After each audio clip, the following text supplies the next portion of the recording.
Good evening, everyone, and welcome to Brooklyn Raga Massive's weekly workshop and concert series. We are really excited today to be joined by George Crotty, a fantastic cellist and someone who's going to really kind of tell us something about his approach to improvisation on the cello and to different styles of music. So really excited to get into that. And if you didn't know, Brooklyn Raga Massive is a nonprofit organization that's been putting a lot of workshops, concerts, and different series going through this pandemic. And every Tuesday for the next month, throughout June, we have workshops every Tuesday. So you can check out our calendar at brooklynragamassive.org to get more information. And we also have a lot of great concerts. I just want to highlight real quick before we get into it with George. And on June 3rd at the Jazz Gallery, a live in-person gig. Hello, in-person. Finally, things are starting to open up a little bit. So at the Jazz Gallery, actually, it's a duo with myself and Trina Basu, with Damon Banks on electric bass and Dan Kerfurst on percussion. So that's on June 3rd. There's two sets at 7:30 and 9:30. And then June 6th, there's a really special concert at Jalopy Theater, which was, our old stomping grounds. We were doing our weekly series there for, a year and a half, 2 years before the pandemic. We love Jalopy, and we're doing a very special show there with Andy Statman, who is this incredible klezmer clarinetist and mandolin player and bluegrass. The guy is unbelievable. And we did, I remember an incredible set from Andy Statman at Raga's Live Festival, and the group is with Andy Statman and Jay Gandhi on bansuri, and Dave Ellenbogen guitar, and Aaron Hansen on tabla. That's gonna be an awesome set. So that's June 6th. That's a Sunday at Jalopy. So you could check that out. And then our social justice series that we started this past month will be finishing in June, and on June 17th we're going to be doing a book reading. I'm just going to get the details of that for 1 second. I'm sorry. There's a reading group for the Taiwaf Nama, which is the name of the book, by Saba Dewan. And that's going to be on June 17th. And there's information about how to kind of register for that book reading on our website, again. So you can check out more details for that. And then the whole series, the social justice series, is going to culminate with a panel discussion on June 26th, where we'll have a chance to kind of discuss all the things that have been talked about, and you'll all get a chance to kind of have conversation about these things. And a big thank you to Amita Vempati for curating this series and putting so much thought and time into it with us. We really appreciate that, Amita. So thank you. And so, without further ado, I think we should get into some music tonight. Welcome, George. How you doing, man? Peace be with you, man. We were talking. It's good to see you. It's been a long time. Yes, it has been a long time. And you are in Toronto, right? Yeah, laying home, laying low at home. Yeah. It's been nice, but I'm definitely feeling some some BRM FOMO as things start opening up. We'll be a little bit slower than you guys. Yeah. Things are opening up a little bit, but little by little, I'm sure we'll be out there in the world. And I'm glad we can at least meet this way, and we can come into your home and listen to you play and talk about your music. Yeah, the kind of stuff I think we'll be exploring tonight, it's very suitable. There's a lot of internal work that can be done anyways, so it's been suitable for getting all restless. Yeah, that's one good thing about lockdowns. At least we have music. I just wanted to let everyone that's listening and watching know, while George is speaking, you'll be watching this on YouTube. You can go ahead and any questions you may have for George, you can drop into the chat, and I will be checking that out, and I will find a good moment to ask George, and we can go from there. So anything you have to say, don't hesitate to ask in the chat. So with that, I'll hand it over to you, George, and you can take it away. And I may chime in here and there with questions of my own. Yeah, please do. And wisecracks and all, feel free. Yeah. Yeah, Arun, it's definitely feels very humbling. You know, I remember I was coming to you and some of the members of the collective not too long ago for lessons and inspiration. So I'm very proud to feel like I have something to offer to people. You know, I felt like I've been a sponge for the longest time, and it seems like some things have finally paid off. Mm. So more broadly, although I have been focused on a few things in Hindustani music and bebop and whatnot of my own adventures, I would like to even just take a step farther back and make sure that even people that aren't really immersed in music for a living can come along as well. The place I'd like to really start today is it's what I call modal improvisation, and there is a lot to unpack there. There are different starting places, but I think, well, a few things. The term means modal music is usually referring to music that's played in relation to a fixed drone or kind of home base. And sometimes there's a rhythm that comes into that. There's this kind of tension and release quality in the music. And one you could think of as maybe a little more linear, or something that's sounding what we might call diatonic or folkloric or earthy in origins. Though I think the defining quality of a good modal musician or performance is really the intention behind that. If we were to go down different examples, classical music from the Indian subcontinent, Gregorian chant, Quranic chanting as well. There is a devotional quality that can't be overlooked with some of this musical material, this inheritance that's still very much alive in a lot of places. And I think that's become a very powerful teaching tool for myself and for people I kind of share these discussions with. To me, at its simplest, modal music is about self-expression. And it's an opportunity to really put other things down, to put your repertoire down, to put your practice routine, and to really play from your heart. Even if you're interpreting something that could be notated or a fixed composition, it's allowing yourself to really achieve that kind of devotional state, or expressive, higher state. There are words or terms I've picked up from an education in classical Arabic music, like tarab or sultana, which really describe the induced state of the musician or of the audience. It's quite important for us to stay in touch with that. And I think the easiest way to do that is to remind ourselves why we're playing music at any given day. And that can change. So if anyone is struggling with their relationship to music right now, or in another form of their life, I tell my students that we play for a living, like a game. And to give yourself permission to kind of just let things out. You know, you can take something that's seemingly very simple and really achieve some personal depth, or hopefully transmit some depth to a listener or to a collaborator. I could, if it's a good time, I could kind of demonstrate some of that a little bit, to just, you know, learn how to open up some sound. This is a new solo composition that is modal and self-expressive in nature, so it might be a good place for us to start tonight.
Yes. So that was that an improvisation, or is that something that was composed? I like to call it half baked. Uh, Right. there's there are places where it opens up, and the piece is called Rope Trick, and I was really inspired by the music and the professing of a late Canadian legend named Oliver Schroer, who whose music is truly like really ethereal and transcendental, and he talks about compositionally and technically for those who play bow instruments about getting to a place where you're in the zone where the word rope trick is describing how you're playing and how you're phrasing. And when you add that layer of improv on as well, right, you can throw something up and let it fall slightly differently every time. Mm. So even though there are kind of fixed things you could notate, as well as completely open sections, so it's really half baked. It's a bit of both. There's like a starting place and an ending place, and some loose kind of suggestions, conversation topics during the journey. Yeah. And is this, I mean, conceptually, that what is what you were thinking, but were there any, like you were talking about modal, like being in a certain mode? So I was hearing kind of like I don't know what key it was in, but a kind of obviously a minor key. Is there any significance to using that versus something else? No, personally, no. We were in the land of A minor, and I see it as mostly Dorian, and then we get into whatever we would call it, natural minor, for a little while, the flat six. Right. The key doesn't have a particular significance, but it reminds me of something I did want to add for those coming from a Western classical or from a jazz background, where things can be harmonically very impressionistic and what's the term? Anyways, resonance is a quality that can be really overlooked by very advanced musicians in certain practices, and in certain modal traditions, world music traditions. The resonance of the instrument, and in Baroque music, for example, open strings are great. They're encouraged, and playing in keys that allow the instrument to express itself as purely as it can is important. So that was loosely kind of had a Celtic starting place to it, but falling into all of those categories. I guess my only intention behind A minor was that it was something that allowed the cello to really be as much of a cello as it could be. Sure. So you're tuned in a traditional way, the way a cello is traditionally tuned. Yeah, Western classical, C, G, D, A. I'm really convinced at this point, if I weren't doing session work and whatnot, 432 is the way to go. I've seen the light. The instrument just behaves differently, and you definitely can feel that effect. But I mean, that's a good point. I mean, cello is much more limited. We can't tune up so much, and nonetheless, and then even tuning down has its limitations. But a good friend and teacher, Jake Charkey, who's done one of these, I would refer anyone to go and watch the archive of his video. Tunes CG. Sometimes in Arabic settings, I'll tune the A string down to a G. And there are other composers that do all kinds of cross tunings or scordatura. I really envy old time fiddlers, though, that have like 10 tunings they can play on. So there's a lot to it. You get different stuff out of your left hand. Sure. It's wild. I mean, there's pros and cons, right? I mean, even though the instrument may not sing the same way, it may not project the same way, all of a sudden, if you tune it down, your left hand has a freedom that it didn't have before, because the strings have less tension and you're able to kind of slide more. I mean, when I tune, I mean, a violin is G, D, A, E, but I play in D, A, D, A very often. So that's a G going all the way down to a D. So it's considerably less tension. So it doesn't project the same way, but my left hand is able to slide. And so traditionally, like Indian classical or specifically Carnatic music, we tune way down. And it almost feels like a different instrument half the time. I mean, it's kind of in a viola range. Mm.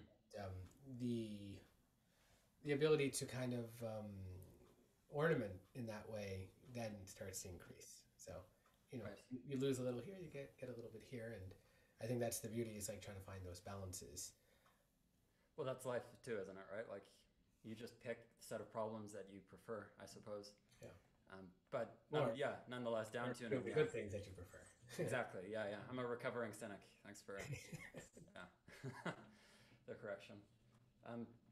I mean, on that note, I mean, especially I would feel like such a clown trying to spend too much time in your presence sharing this, but there are specifically some in our instrumentation some left hand techniques from a few traditions that I would like to make sure I share or speak a little bit about. And I'm convinced if you do some score study that a lot of these particular sounds, I like to think of them as phonemes.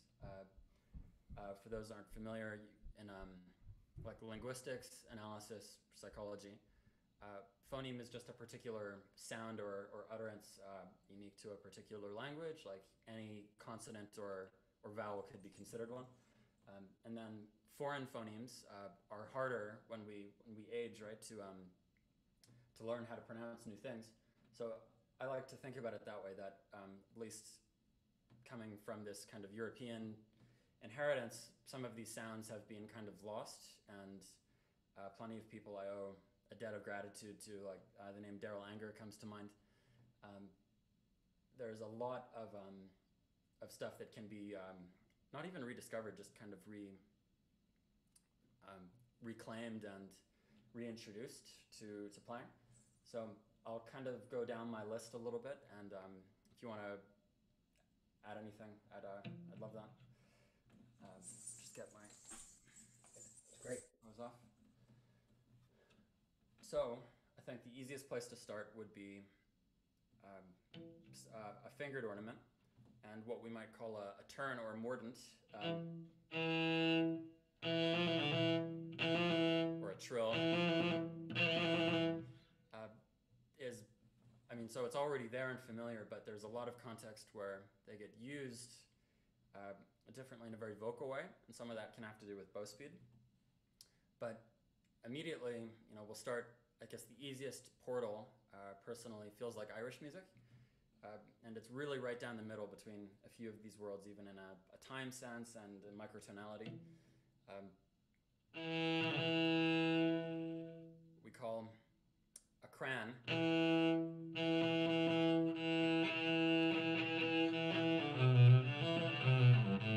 So these particular ornaments come from bagpipe playing, where you've got moving sound like a bow, and you can't, unlike a bow, you can't just kind of re-articulate.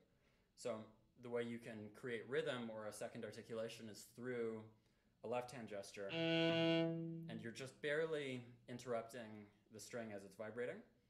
It doesn't really matter what finger you use to do that, because ideally the pitch is not perceptible.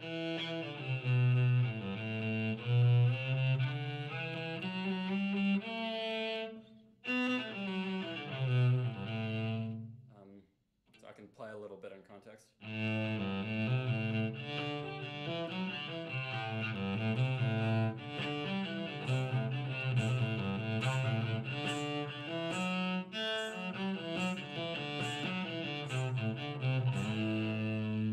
For example, and to add notes in that same way, we call a roll.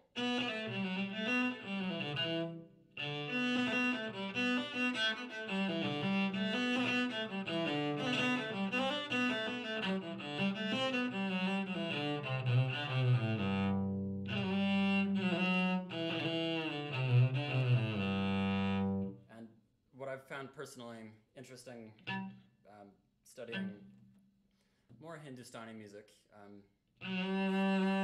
but I'm sure it's more common.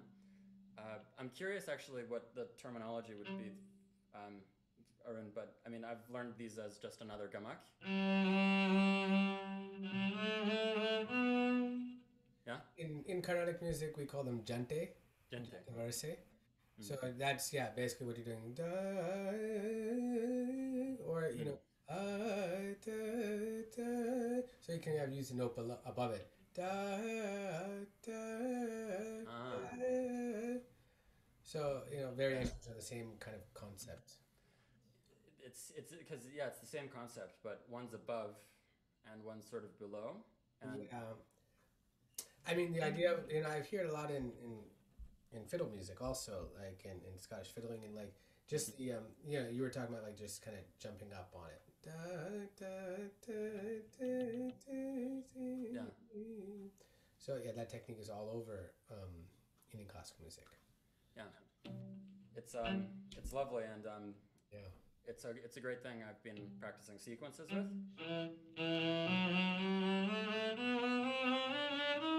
So either way, and then I guess general slides and gamaks was the last kind of major thing I wanted to make sure was shared. Just coming from a place of vocality, we can call them portamento and glissandi and this and that, or gamaks, but it's really just allowing your fingers to express that analog between these notes on the piano.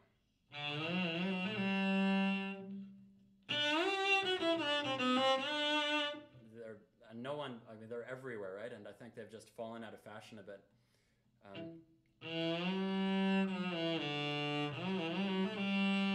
So allowing ourselves to arrive above or below a note.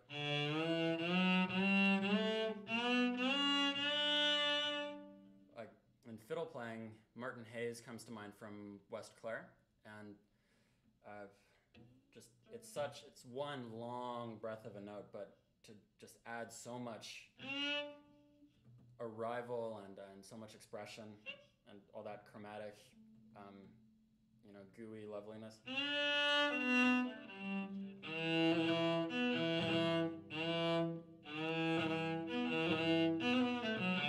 And then to become, you know, more ornate or expressive about it.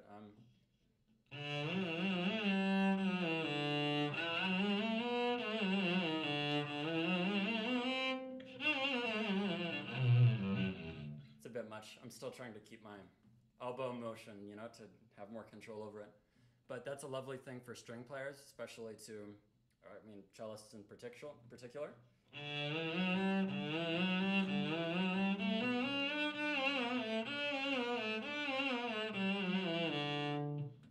To get into that range, like fifth position up into thumb position, and to really own that, to know where each note is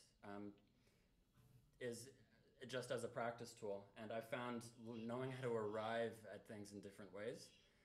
This is abstractly without repertoire or tradition, right? So Jake Charkey's method is the three-finger finger. So you actually stick them together like that.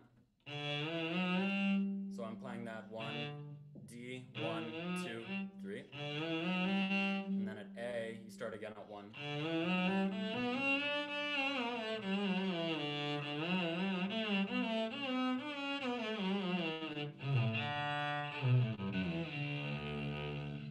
And it opens up so much color. I would encourage people to again, like, go into a modal universe and just play something on one string and feel that distance, express that difference, share all those beautiful notes that keyboard players or others can't get to. Totally. And there's so many, you know, I had a question, and that was how close or far is what you just did on one string? As far as finger technique, how close or far is that to what, you know, the technique you learned before was, or is? I think it's as far apart as it can be. Uh-huh. Yeah, there's very fixed, regimented work that goes on to know your own fingerboard, but it's very digital that way. And So as far as glissando, even with the idea of glissando, this is totally different. yeah, You just used. the where I started in a musical upbringing, yeah, we can hear Mike Block's voice in my head actually about all this. Hand shape is crucial, so we create this map in our heads, um, and we know how the notes get closer together as we go up, and we can see these kind of lights go off in our mind, but they don't move. And our hand shape, having learned all those things and spent time to express them properly, we're really moving from our elbow and getting into this new territory of cultural exchange or extended techniques. You do run the risk of confusing yourself a little bit. I think it's totally worth it. There's so much wonder and expression to be appreciated. But that is something, if for professional musicians that may be interested in some of this stuff, then you do have to really learn how to be a method actor. And Dave Agar comes to mind. Mike Block comes to mind. Being able to just do like a hardcore 180, right? And have that different sound. And Yeah. That's a bigger tangent, but there's this similitude problem where like the West and the rest, like the word Western to me feels like it's very loaded. It can imply kind of whiteness or this first world anthropological fetish, you know, like going in to like put someone else's values and cultures under a microscope. Sorry, I lost my train of thought there. When you're going into this space to, you know, we keep these things in mind to really study what makes something what it is, a particular vernacular, a particular repertoire, a particular tradition.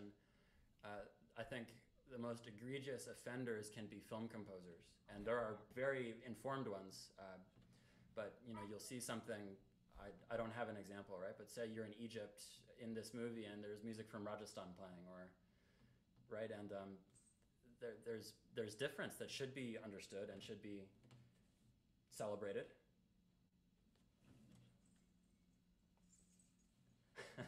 I thought you were doing that. No, I have my children. Yeah, you know, it's interesting because it's also like you never know on your way, like when you start a technique like you're talking about. Sorry. When you start a technique that you're talking about on the way to, like in your process of learning it, you never know what you're going to uncover and what you're going to learn about yourself, about your own technique. That along the way you may end up finding things that you never thought you would find, that you didn't intend to find. Totally. I mean, that's happened for me also with, I learned from different teachers that had different techniques, that used different fingers for different phrases. And you know, the phrase actually might have been very similar, but the way to get there was a little bit different. So in that sense, I found that I figured out some things about what I could do with other phrases because I learned this one technique, and it opened my eyes to other things. So sometimes it's like, even if your goal is one thing, it's good to just practice and try things out and try to understand what it is for you. And I found that to be really valuable in my experiences, which has been cool. Man, I agree. Like I'm a big fan of your work. The story that comes to mind to riff on what you were saying was, actually had to do with some Irish music.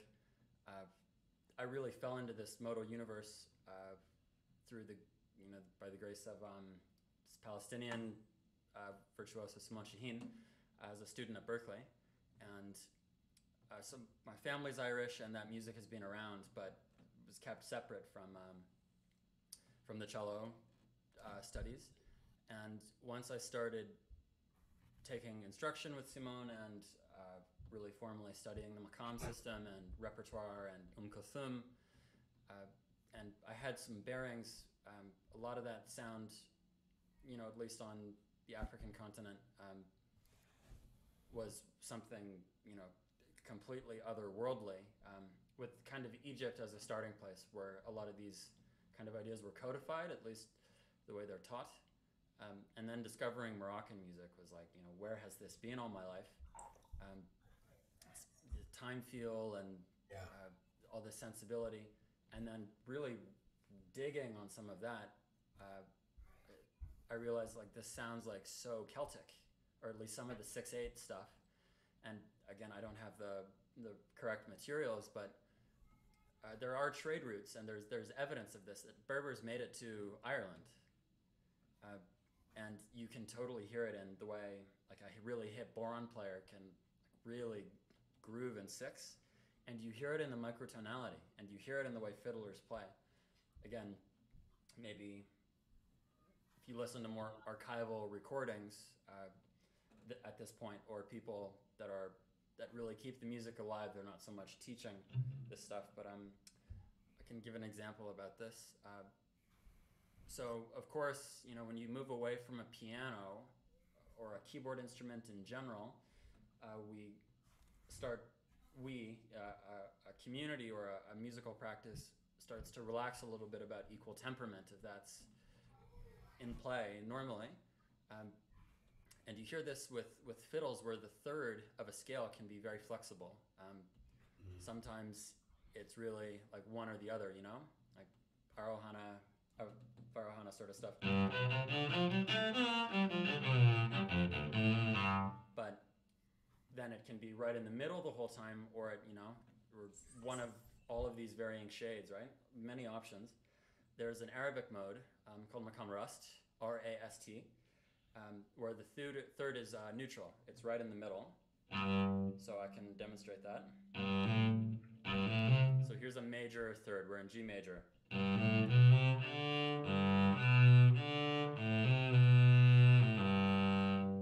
here's a minor third. And here's a neutral third.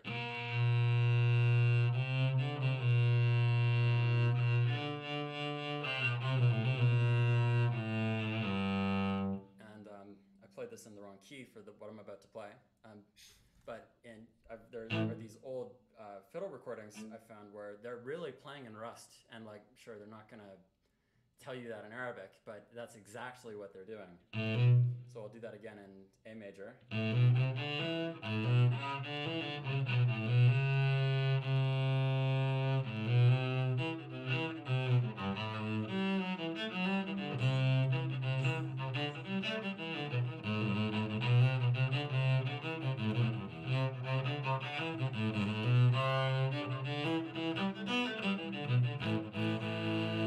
So this whole tangent we've been on was truly mind-blowing, right? These things that are so far away and seemingly so far away as well, right? Really, there's so much DNA there, and that's it's like this slingshot effect, right? Like the farther back you go in a tradition sometimes, and then you compare it to where we are, telling ourselves we're at this so-called, end of civilization, all this postmodernist stuff. Truly, incredible that this has all been going on under the surface and way before all of us. Thanks for coming to my TED Talk, everybody. Yeah, for sure. I listened earlier today to the track that you did for this quarantine album. Yeah. And for people that may not know, there was a during the pandemic in the past year, obviously musicians have not been able to work and all that, and BRM put out a feeler to the entire collective and just like a whole mess of musicians to be like, hey, if you guys want to collaborate and do something from home, you have means to record, then maybe we can put an album together and you can work with whoever you want, and So we put that feeler out there, and a lot of people responded, and we were able to get this album together. And George had this beautiful track that we're going to listen to at the end of this, right? And I think there's a video, I think. Well, I did partner with a video animator. Animation on that, but yeah, we'll give some people something to look forward to, and maybe something to stay for. At the end, this tune is called Prayer Dance, that I wrote for the record, and Quarantine Dreams. The compilation is truly stunning. I mean, your contribution as well, and I haven't spent enough time with it as well, but I highly recommend people give that a listen. It's also going to help in a much needed case with oxygen supplies in India at the moment. Yeah, and it's all proceeds, just for everyone. I'm going to drop the link in the chat also. But all the proceeds for this album are going to Oxygen for India. And obviously, you may know that India is going through quite an ordeal with the COVID pandemic, and a lot of people are sadly losing life, and they're in desperate need of oxygen supplies to administer oxygen, beds, and multiple things, and in any way we can help. And Oxygen for India is a wonderful organization that's doing a lot, so we wanted to donate to that. And we're grateful for all the musicians that have been a part of it, that are very happily donating their music, their art, and to this cause as well. So I definitely recommend checking out. The album is amazing, and this track is amazing. And if you could tell just who was on the album, or sorry, the track, and maybe inspiration, was that an original song? What was the deal with that? Yeah, that was kind of purpose written for the situation. It was truly shocking. At the time, the lockdown could not have been a harder 180. I was touring almost in a different city every week with the Broadway musical, 3,000 seat theaters, living in financial districts, airplanes, and then everything ground to a halt very quickly. And it was a beautiful idea, and I had an opportunity to really pour a lot of creativity and love into one song or one track, and I really went for it. I've got a trio project and a duo, and I didn't want to just do more of the same, so I phoned a lot of friends and members of BRM that I hadn't had a chance to work with, and put together a 7-piece group, and people sent in their tracks, and although similarly, I really trust in this collaborative kind of half-baked process I mentioned before. There was because parts of it, the rhythm are complicated enough where it had to be worked out, but there were moments for people to really express themselves as well, and I layered a lot of groove, tabla and manjira and shakers and handpan, and that gave it the process I used gave it an almost electronic sensibility to it, although 100% of it is analog performances. And then a few people like dear friends Ivan Vendimachi in Brazil, and Firas Reik, Palestinian wizard based in Brooklyn, got to really kind of shine their lights a little bit as improvisers. And Firas actually, a conversation with him was what led me to naming the piece Prayer Dance.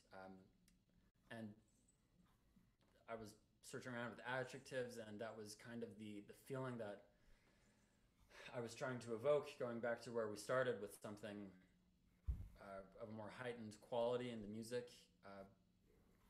But I'm also addicted to percussion. I've got gungaroos on, and so it is what it is. I'm proud of the work and the people that helped make it possible. It's in Rag Purvi, and that's a good opener from this tangent we had about, I took us down about similitude before. I found myself working professionally in a lot of genres or communities that I didn't grow up in, and even in some situations where, like, rehearsals don't happen in English, and there are these, the music becomes a portal right into, like, again, like a different culture, and with different customs, and there I am performing music that's really considered almost formed like a cultural property, right? These songs or poems and melodies, and learning how to just be kind of sensitive to those things. One thing I'd pass on is that it's a great starting place for people trying to get their hands wet with or dirty with some of this with some of these ideas, whether they're new modalities or grooves or instrumentation, is to compose music. Because it gives you a degree of separation from a canon that people can feel very protective of.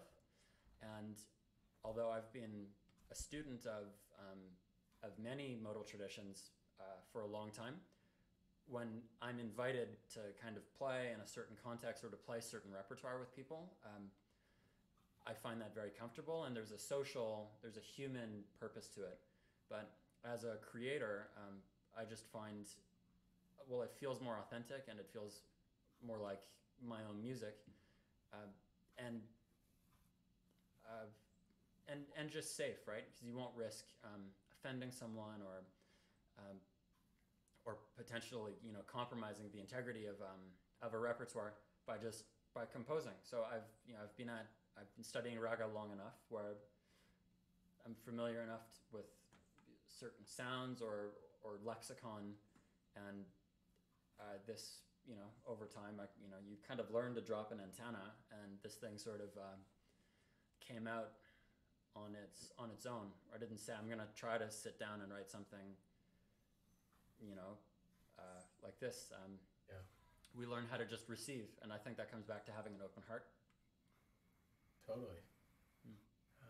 That's great. I look forward to hearing that again at the end of this session. I mean, is there something now that you'd love to play for us? It could be an original, it could be an improvisation, whatever you wish. I want to do a little bit of chopping for people. So I don't do a lot of that anymore because it's very easy for it to become a bit. Yeah. But that was my other whole kind of dissertation. I prepared for string players entering. Please. I'm sorry? Yeah, no, please go ahead, for sure. For string players entering a new world, and I think assuming an orchestral string player and trying to, there's nothing wrong with where you might be coming from, but you're curious about other styles. We don't really get a sense of groove. We get other ideas about rhythm, but I'd like to share some of these things. There are some resources I shared with Arun, so there are particular websites you can go straight to. I'll mention them as they go by. But a big thing for learning a new language is because there isn't, specifically with cello and other instruments perhaps as well, there isn't a commonplace function for my instrument or an instrument in different styles. So you have to borrow from other ones. So learning how to groove a little bit, a few things we can pick up from guitars or arguably from fiddles are like bowing patterns. And that's twofold, where you're truly bowing kind of the standard sense of the word. And then there's a little more subtlety in the resolution, where with what I call ghosting, or what's called ghosting, and it's where you, I can just demonstrate a bit. So here's a kind of standard bowing pattern.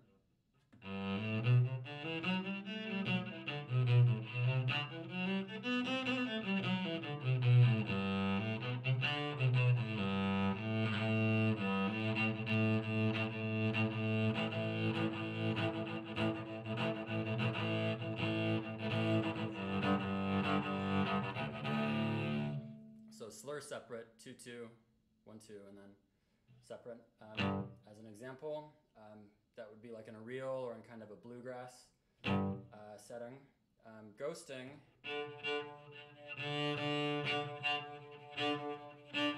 So here's a normal accented note, and then all of the other subdivisions, you're lifting the bow off the string. You can also mute the strings. So you hear a little something, but it's not really a note. It's not really anything.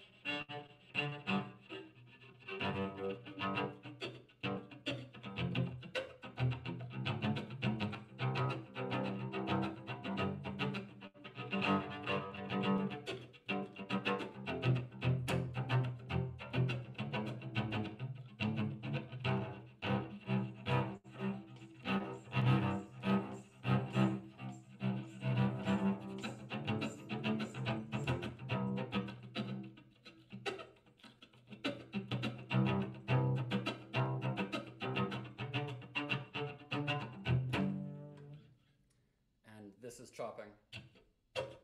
For those who aren't familiar, comes out of bluegrass mandolin, originally made popular by Daryl Anger.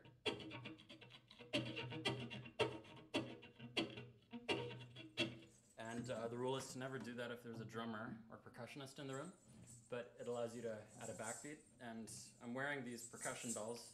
They're a variety. These ones are called gungurus, but to allow yourself into all of this world of rhythm. And to become the drummer is the general idea behind all of this stuff. So Casey Driesen is a protege of Daryl Anger's. His link is there. The World of Chop Notation project has a ton of history and teaching resources. Another protege of, musical colleague of Daryl Anger's is Tracy Silverman. And he's written an amazing book called Strum Bowing, which really lays out a lot of ghosting, a lot of bowing patterns, a lot of stuff that empowers you to bring the bow into a rhythmic or like a rhythm section kind of context.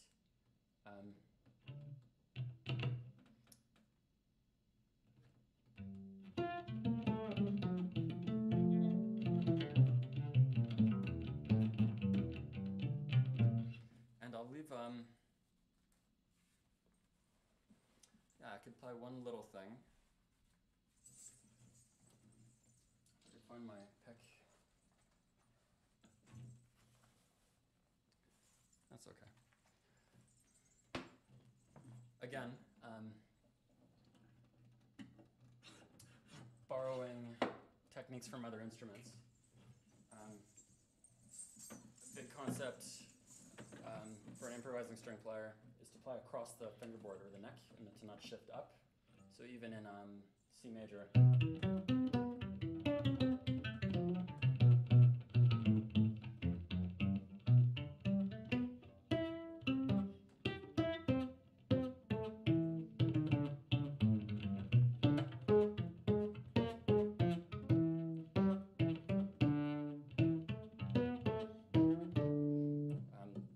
Having your thumb up on the fingerboard, I've been told, is not normal. I play some electric bass, so having like a nice kind of anchor there helps.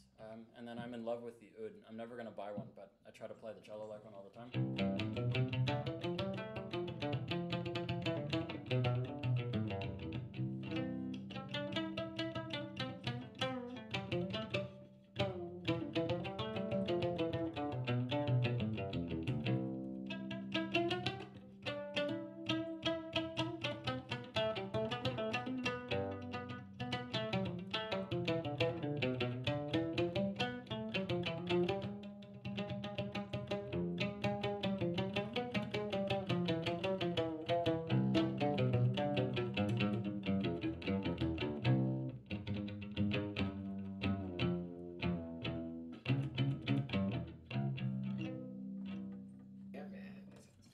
Thanks, man. So biggest oud I've seen. Yeah, it's almost a boat. I know.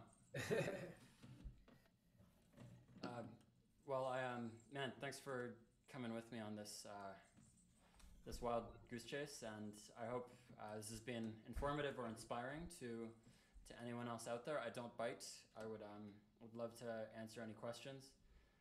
people may have. Quite honestly, though, with some of the links I've shared, I'm really just the messenger, and I'm in awe of some of the people like Arun. I've had the pleasure of studying with, You're too playing kind. music with. Really, you sound fantastic. Are dropping quite a bit of knowledge here, and really, it sounds great, everything you've been doing, and I urge people to check more of George's work out. Where can we find more of your music? You got albums out? Do you have like a website? Where can we find more about you? Yeah, my website's the best place, georgecrotty.com. Okay, let's drop that. Great. And is there stuff that we can buy your music to check out your music? Yeah, there's a discography on the website that'll take you to Bandcamp. Yeah. Yeah, I would say it's a little too early. I'm working on a new record with my trio, Great. but that won't be around for a while. Wait, what's the trio? If you could tell us a little bit about that. Yeah, please. World Jazz or Jazz World Trio. It's cello, bass, and drums. Okay. And the first record was actually released at Jalopy Weekly a few years back. Yeah. And so round two, the adventure continues. Yeah, we hope to have some stuff in the works, but some new cool spicy tunes are on the way. I would direct people if they want to stay in touch, or I would plug. I'm playing a solo show at the Vancouver Jazz Festival, July 4th, and that's also on my website. So everything's on the site. Yeah. Yeah. Yeah. Great. Yeah, I would urge everybody, to check out George's work. It's been really a pleasure to hear you speak about the music. Obviously, super passionate and knowledgeable, and doing your work, your research, you're putting yourself into it, and it's a beautiful thing, and it shows, and we can hear it. We can hear it in your sound.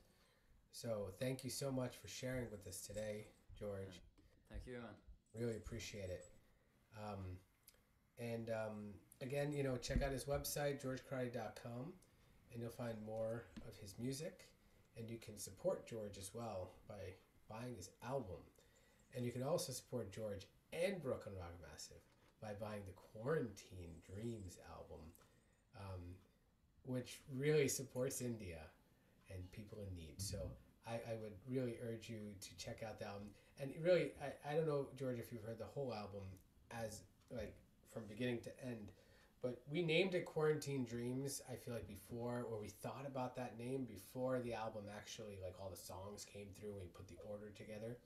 And then we listened to it afterwards and we're like, wow, this is really, the way it flows, like there's a lot of like really ethereal kind of tracks, and tracks that feel like you're in space, like you're in this place,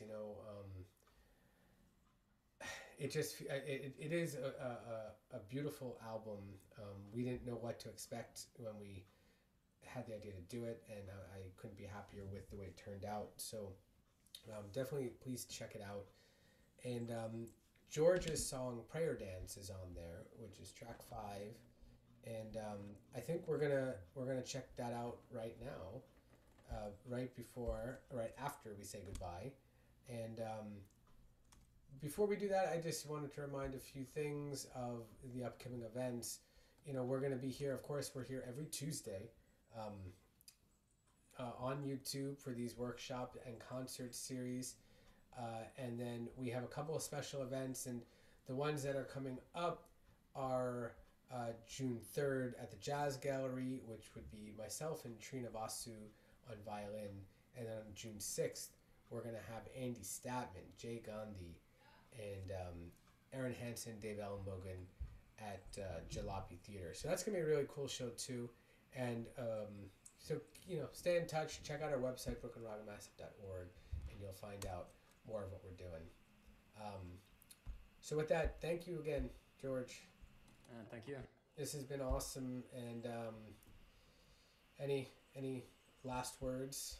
Wow, that's a terrible. Thank you to you and the team. You guys build great community, and real culture. So it's always a pleasure, and hopefully we'll be, you know, we'll escape this Zoom room sooner than later. You know. I can't wait to see you in the flesh. And you know, you mentioned that you may be coming this way to New York sometime soon. I don't know. So if you, whenever you do, yes, definitely hit us up. All right. Thanks, brother. Yes, thank you. So Diego, do you think you can launch this video? Is it him or is it me? I can't remember.